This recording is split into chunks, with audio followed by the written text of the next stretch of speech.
24 ಗಂಟೆಗಳ ಪ್ರಮುಖ ಸುದ್ದಿಗಳು. ಸಂಸತ್ತಿನಲ್ಲಿ ಪದೇ ಪದೇ ಕಲಾಪ ಮುಂದೂಡಿಕೆ. ನೀಟ್ ಆಕಾಂಕ್ಷಿಗಳ ವಿರುದ್ಧ ಪೊಲೀಸರು ಕೈಗೊಂಡಿದ್ದಾರೆ ಎನ್ನಲಾದ ಕ್ರಮವನ್ನು ವಿರೋಧಿಸಿ ಪ್ರತಿಪಕ್ಷಗಳು ಪ್ರತಿಭಟನೆ ನಡೆಸಿದ ಹಿನ್ನೆಲೆಯಲ್ಲಿ ಸಂಸತ್ತಿನ ಕಲಾಪ ಪದೇ ಪದೇ ಮುಂದೂಡಲ್ಪಟ್ಟಿತು. ಇದು ಪರೀಕ್ಷಾ ಆಡಳಿತ, ಸಂಸದೀಯ ಹೊಣೆಗಾರಿಕೆ ಮತ್ತು ವಿದ್ಯಾರ್ಥಿಗಳ ಹಕ್ಕುಗಳ ಕುರಿತು ಗಂಭೀರ ಪ್ರಶ್ನೆಗಳನ್ನು ಹುಟ್ಟುಹಾಕಿದೆ. ಅರುಣಾಚಲ ಪ್ರದೇಶದ ಕುರಿತು ಭಾರತದ ಸ್ಪಷ್ಟ ನಿಲುವು. ಅರುಣಾಚಲ ಪ್ರದೇಶವು ಭಾರತದ ಅವಿಭಾಜ್ಯ ಮತ್ತು ಬೇರ್ಪಡಿಸಲಾಗದ ಅಂಗವಾಗಿದೆ ಎಂದು ಭಾರತ ಮತ್ತೊಮ್ಮೆ ದೃಢವಾಗಿ ತಿಳಿಸಿದೆ. ಚೀನಾದ ಹಕ್ಕುಸ್ಥಾಪನೆಗಳನ್ನು ತಿರಸ್ಕರಿಸಿದ ಭಾರತ ಆ ರಾಜ್ಯದ ಭಾರತೀಯ ಪ್ರಯಾಣಿಕರನ್ನು ಬಂಧಿಸಿ ದುರ್ವರ್ತನೆ ಮಾಡಲಾಗಿದೆ ಎಂಬುದರ ವಿರುದ್ಧ ತೀವ್ರ ಆಕ್ಷೇಪ ವ್ಯಕ್ತಪಡಿಸಿದೆ. ಚಂದ್ರನೆಲೆಯ ಕಾರ್ಯಕ್ರಮಕ್ಕೆ ಇಸ್ರೋಗೆ ನಾಸಾ ಆಹ್ವಾನ. 1967 ರ ಬಾಹ್ಯಾಕಾಶ ಒಪ್ಪಂದದ ಆಧಾರದ ಮೇಲೆ ಶಾಂತಿಯುತ, ಪಾರದರ್ಶಕ ಮತ್ತು ಸುಸ್ಥಿರ ಬಾಹ್ಯಾಕಾಶ ಅನ್ವೇಷಣೆಗೆ ರೂಪಿಸಲಾದ ಅಂತಾರಾಷ್ಟ್ರೀಯ ತತ್ವಗಳಾದ ಆರ್ಟೆಮಿಸ್ ಒಪ್ಪಂದದ ಅಡಿಯಲ್ಲಿ ನಾಸಾ ತನ್ನ ಚಂದ್ರನೆಲೆ ಕಾರ್ಯಕ್ರಮಕ್ಕೆ ಇಸ್ರೋವನ್ನು ಸೇರಲು ಆಹ್ವಾನಿಸಿದೆ.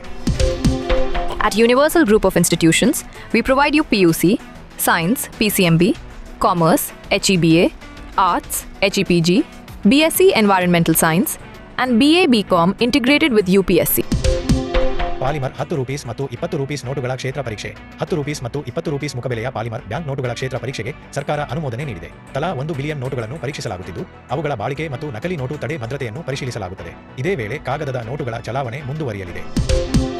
ಕ್ಯಾನ್ಸರ್ ಅನ್ನು ಕಡ್ಡಾಯವಾಗಿ ವರದಿ ಮಾಡಬೇಕಾದ ರೋಗವನ್ನಾಗಿಸುವ ಕುರಿತು ಸುಪ್ರೀಂ ಕೋರ್ಟ್. ಕ್ಯಾನ್ಸರ್ ಅನ್ನು ಅಧಿಸೂಚಿತ ರೋಗವನ್ನಾಗಿ ಮಾಡುವ ಕುರಿತು ಉಳಿದಿರುವ 19 ರಾಜ್ಯಗಳು ಮತ್ತು ಕೇಂದ್ರಾಡಳಿತ ಪ್ರದೇಶಗಳು ಪರಿಗಣಿಸಬೇಕೆಂದು ಸುಪ್ರೀಂ ಕೋರ್ಟ್ ಸೂಚಿಸಿದೆ. ಇದರಿಂದ ರೋಗದ ಮೇಲ್ವಿಚಾರಣೆ, ಆರಂಭಿಕ ಪತ್ತೆ ಮತ್ತು ದೇಶಾದ್ಯಂತ ಚಿಕಿತ್ಸಾ ವ್ಯವಸ್ಥೆಯನ್ನು ಬಲಪಡಿಸುವ ಉದ್ದೇಶವಿದೆ. ವಿಒ ಚಿದಂಬರನಾರ್ ಬಂದರಿಗೆ ಹಸಿರು ಸಾಧನೆ. ವಿಒ ಚಿದಂಬರನಾರ್ ಬಂದರು ISO 51/2018 ಇಂಧನ ನಿರ್ವಹಣಾ ಪ್ರಮಾಣೀಕರಣ ಪಡೆದ ಭಾರತದ ಮೊದಲ ಬಂದರಾಗಿದೆ. ಅಲ್ಲದೆ ಏಣದತ್ತ ವ್ಯವಕಲನ 2 ಹೊರಸೂಸುವಿಕೆ ಮುಕ್ತ ಸ್ಥಾನಮಾನ ಪಡೆದ ಮೊದಲ ಪ್ರಮುಖ ಬಂದರಾಗಿದ್ದು, ಹಸಿರು ಸಾಗಣೆಯ ಕ್ಷೇತ್ರದಲ್ಲಿ ಮಹತ್ವದ ಮೈಲಿಗಲ್ಲು ಸಾಧಿಸಿದೆ. ಮೊಬೈಲ್ ಆಹಾರ ಪರೀಕ್ಷಾ ಪ್ರಯೋಗಾಲಯಗಳಿಗೆ ಭಾರತದ ಮೊದಲ ಮಾನ್ಯತಾ ಯೋಜನೆ. National accreditation board for testing and calibration laboratories navel mobile ಆಹಾರ ಪರೀಕ್ಷಾ ಪ್ರಯೋಗಾಲಯಗಳಿಗಾಗಿ ಭಾರತದ ಮೊದಲ ಮಾನ್ಯತಾ ಯೋಜನೆಯನ್ನು ಆರಂಭಿಸಿದೆ. ಇದರ ಮೂಲಕ ಮಾರುಕಟ್ಟೆಗಳು ಹಾಗೂ ದೂರದ ಪ್ರದೇಶಗಳಲ್ಲಿಯೇ ಅಂತಾರಾಷ್ಟ್ರೀಯ ಮಾನದಂಡಗಳಿಗೆ ಅನುಗುಣವಾಗಿ ಆಹಾರ ಪರೀಕ್ಷೆ ನಡೆಸಲು ಸಾಧ್ಯವಾಗಲಿದೆ. ವಿಶ್ವಸಂಸ್ಥೆಗೆ ಭಾರತದಿಂದ 5 ನವಿಲುಗಳ ಕೊಡುಗೆ.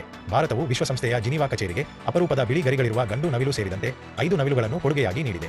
1981ರಲ್ಲಿ ಆರಂಭವಾದ ಸಂಪ್ರದಾಯವನ್ನು ಪುನರುಜ್ಜೀವನಗೊಳಿಸುವ ಮೂಲಕ ಭಾರತದ ಜೀವವೈವಿಧ್ಯ ಆಧಾರಿತ ಸಾಂಸ್ಕೃತಿಕ ರಾಜತಾಂತ್ರಿಕತೆಯನ್ನು ಜಾಗತಿಕ ವೇದಿಕೆಯಲ್ಲಿ ಪ್ರದರ್ಶಿಸಲಾಗಿದೆ.